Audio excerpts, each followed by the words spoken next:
Women wing ಅಂತಾನೆ ಮಾಡಿ ಆ ವುಮೆನ್ಸ್ ವಿಂಗಲ್ಲಿ ಏನಂತಂದರೆ ಅಲ್ಲಿ ಬರೀ ಫೀಮೇಲ್ ಮೆಂಬರ್ಸೇ ಇರ್ತಾರೆ. ಒನ್ ವಾಯ್ಸ್ ಫೌಂಡೇಶನ್ ಅಂತ ಬಂದಾಗ ಇಲ್ಲಿ ಬರೀ ಮೆಂಬರ್ಸ್ಗಳ ಬಗ್ಗೆ ನಾವು ಮಾತಾಡ್ತಾ ಇದ್ದೀವಿ. ನಾವು ವುಮೆನ್ ಎಂಪವರ್ಮೆಂಟ್ ಪ್ರೋಗ್ರಾಮ್ ಅಂತ ಹೋದಾಗ ನಾವು ministry of women and children ವೆಲ್ಫೇರಲ್ಲೂ ನಾವು ಬೆನಿಫಿಟ್ ಮತ್ತು ರಿಲೀಫ್ನ ನಾವು ಅಪೀಲ್ ಮಾಡ್ಬೋದು.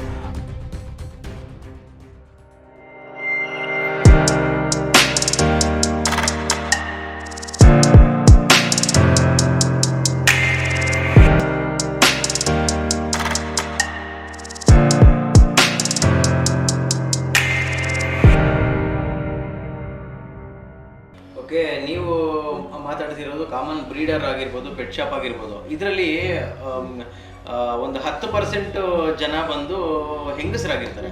ಸೊ ಲೇಡೀಸ್ಗಾಗಿರ್ಬೋದು, ವುಮೆನ್ಸ್ಗಾಗಿರ್ಬೋದು ನಿಮ್ಮ ಪಾಪ್ ಸಂಸ್ಥೆ ಕಡೆಯಿಂದ ಬೆನಿಫಿಟ್ಸ್ ಏನಿದೆ ಸರ್? ಈ ಒಂದೇನಂತ ಹೇಳಿದ್ರೆ ನಾನು ಹೇಳೋದ್ನಲ್ಲ, ಪ್ರತಿಯೊಂದು ಟಾಸ್ಕ್ನು ನಾವು ಒಂದು ಚಿಕ್ಕ ಚಿಕ್ಕ ಕಮ್ಯುನಿಟಿಯಾಗಿ ನಾವು ಕನ್ಸಿಡರ್ ಮಾಡ್ಕೊಂಡಿರೋಂಥದ್ದು. ಯಾಕಂದರೆ ಆಸ್ ಐ ಸೆಡ್, ಡಾಗ್ ಬ್ರೀಡರ್ಗೆ ಆಗ್ತಾರೋಂಥ ಸಮಸ್ಯೆ ಬರ್ಡ್ ಬ್ರೀಡರ್ಗೆ ಆಗ್ತಾ ಇಲ್ಲ, ಬರ್ಡ್ ಬ್ರೀಡರ್ಗೆ ಆಗ್ತಾ ಇರೋಂಥ ಸಮಸ್ಯೆ ಪೆಟ್ ಶಾಪ್ ಅವ್ರಿಗೆ ಆಗ್ತಾ ಇಲ್ಲ. ಸೊ ಎಲ್ಲರದ್ದು ಸಮಸ್ಯೆ ಬೇರೆ ಬೇರೆ ಆಗಿರೋದ್ರಿಂದ ಅದೊಂದು ಕಮ್ಯುನಿಟಿನ ನಾವು ಚಿಕ್ಕ ಚಿಕ್ಕ ಕಮ್ಯುನಿಟಿ ಮಾಡ್ಕೊಂಡು ಹೋಗ್ತಾ ಇರೋದು. ಸೊ ದಟ್ ಫೋಕಸ್ಸು ಮತ್ತು ಕೆಲಸ ಒಂದು ಈಸಿಯಾಗಿ ಸಿಂಪಲ್ ಆಗಲಿ ಅಂತೇಳಿ. ಅದೇ ರೀತಿಯಲ್ಲಿ ನಾವಿಲ್ಲಿ 3 ಕ್ಯಾಟಗರಿ ಮಾಡಿದ್ದೀವಿ ಸಪ್ರೇಟ್, ಅಂದರೆ ಸ್ಪೆಷಲ್ ಕ್ಯಾಟಗರಿ ಅಂತ. ಅಲ್ಲೇನಂತ ಹೇಳಿದ್ರೆ ವುಮೆನ್ ಎಂಪವರ್ಮೆಂಟ್ ಅಂಡರಲ್ಲಿ ನಾವು ವುಮೆನ್ ವಿಂಗ್ ಅಂತಲೇ ಮಾಡಿದ್ದೀವಿ. ಆ ವುಮೆನ್ಸ್ ವಿಂಗಲ್ಲಿ ಏನಂತ ಹೇಳಿದ್ರೆ ಅಲ್ಲಿ ಬರೀ ಫೀಮೇಲ್ ಮೆಂಬರ್ಸೇ ಇರ್ತಾರೆ. ಒನ್ ವಾಯ್ಸ್ ಫೌಂಡೇಶನ್ ಅಂತ ಬಂದಾಗ ಇಲ್ಲಿ ಬರೀ ಮೆಂಬರ್ಸ್ಗಳ ಬಗ್ಗೆ ನಾವು ಮಾತಾಡ್ತಾ ಇದ್ದೀವಿ. ಮೆಂಬರ್ಸ್ಗಳು ಹೇಗಿರಬೇಕು, ನಮ್ಮ ಮೆಂಬರ್ಸ್ ಅಂದರೆ ಯಾರು ಅನ್ನೋದಷ್ಟೇ ನಾನು ಸ್ಪಷ್ಟನೆ ಕೊಡೋಕ್ಕಾಗೋದು. ಓಕೆನಾ? ನಮ್ಮ ಮೆಂಬರ್ಸ್ ಯಾರಾಗ್ಬೋದು, ಪೆಟ್ ಇಂಡಸ್ಟ್ರಿಯಲ್ಲಿ ಯಾವುದೋ ಒಂದು ಸಣ್ಣ 1% ಕಾಂಟ್ರಿಬ್ಯೂಷನ್ ಯಾರು ಕೊಡ್ತಾ ಇದ್ದಾರೆ ಅವರಷ್ಟೇ ಮೆಂಬರ್. ಅವರು ಒಂದು ಡಾಗ್ ಬ್ರೀಡ್ ಮಾಡ್ತಾ ಇರ್ಬೋದು, ಇಲ್ಲ ಗ್ರೂಮಿಂಗ್ ಸೆಂಟರ್ ನಡೆಸ್ಬೋದು, ಇಲ್ಲ ಆ ಡಾಗ್ಗೆ ಒಂದು ಲೀಶು ಇಲ್ಲ ಪೆಟ್ ಫುಡ್ ಏನಿದೆ ಅದನ್ನು ಹೋಲ್ಸೇಲಾಗಿ ಮಾಡ್ತಾ ಇದ್ದಾರೋ, ಟ್ರೇಡ್ ಮಾಡ್ತಾ ಇದ್ದಾರೋ, ಯಾರ್ಯಾರು ಆಗಿರ್ಬೋದು. ಬಟ್ ಅವರು ಒಂದಲ್ಲ ಒಂದು ರೀತಿಲಿ ಡೈರೆಕ್ಟೋ ಇಂಡೈರೆಕ್ಟಾಗಿ ಅವರು ಪೆಟ್ ಇಂಡಸ್ಟ್ರಿಗೆ ಲಿಂಕ್ ಆಗಿದ್ದಾರೆ ಅಂದರೆ ಅವ್ರು ಮೆಂಬರ್ ಆಗ್ತಾರೆ.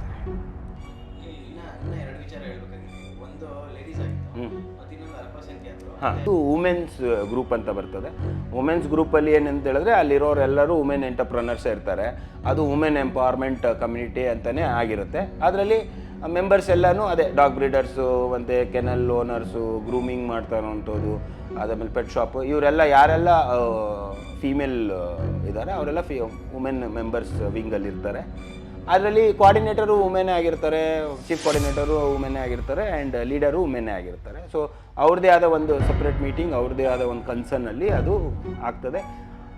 ಆ್ಯಂಡ್ ಇನ್ನೊಂದು ಸ್ಪೆಷಲ್ ಗ್ರೂಪ್ ಅಂತ ಅಂದಾಗ ಅಲ್ಲಿ ಆ ಗ್ರೂಪಲ್ಲಿ ಏನಂತ ಹೇಳಿದ್ರೆ ನಾವು we are also consider on the handicap, physically challenge ಆಗಿ ಯಾರಿದ್ದಾರೆ ಅವರು, ಮತ್ತು ಸೀನಿಯರ್ ಸಿಟಿಸನ್ ಅವರೂ ನಾವು ಸ್ಪೆಷಲ್ ಗ್ರೂಪಲ್ಲಿ ನಾವು ಇಟ್ಟಿದ್ದೇವೆ. ಅಂದರೆ ಏಜ್ ಅಬೌವ್ 50-55 ಅನ್ನೋದೇ ಒಂದು ಸಪ್ರೇಟ್ ಸ್ಪೆಷಲ್ ಗ್ರೂಪ್.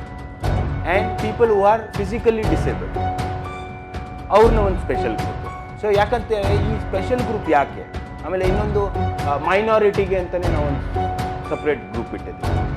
ರೀಸನ್ ಏನಂತ ಹೇಳಿದ್ರೆ ನಮ್ಮ ಒಂದು ಸಂವಿಧಾನದಲ್ಲಿ ಇವ್ರಿಗೆ ಅನ್ನೋ ಅಂಥದ್ದು ಸ್ಪೆಷಲ್ ಟ್ರೀಟ್ ಇದೆ. ನಾವು ವುಮೆನ್ ಎಂಪವರ್ಮೆಂಟ್ ಪ್ರೋಗ್ರಾಮ್ ಅಂತ ಹೋದಾಗ ನಾವು ministry of women and children ವೆಲ್ಫೇರಲ್ಲೂ ನಾವು we can ask for the relief. ಅವ್ರಿಗೇನೋ ಒಂದು ಮಾಡೋಕ್ಕಾಗುತ್ತಾ ಅನ್ನೋದು ನಾವು ಅವ್ರನ್ನೂ ಅಪೀಲ್ ಕೇಳ್ಬೋದು.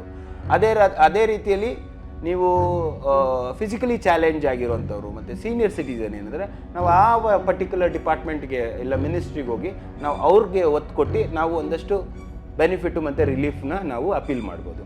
ಅದೇ ರೀತಿಯಲ್ಲಿ ಮೈನಾರಿಟಿ ಅಂತ ವಿಚಾರ ಬಂದಾಗಲೂ ಅದಕ್ಕೆ ಅಂತ ಸಪ್ರೇಟಾಗಿ ಬೋರ್ಡ್ಗಳಿದೆ. ಸೊ ನಾವು ಅಲ್ಲಿ ರೆಪ್ರೆಸೆಂಟ್ ಮಾಡಿ ಆ ಒಂದು ಪರ್ಟಿಕ್ಯುಲರ್ ಗ್ರೂಪ್ಗೆ ನಾವು ಅಡಿಷ್ನಲ್ ಬೆನಿಫಿಟ್ಸ್ ಏನಿದೆ ಅದನ್ನು ನಾವು ಅವ್ರಿಗೆ ತಲುಪಿಸುವಂಥ ಜವಾಬ್ದಾರಿ ತಗೋಬೋದು.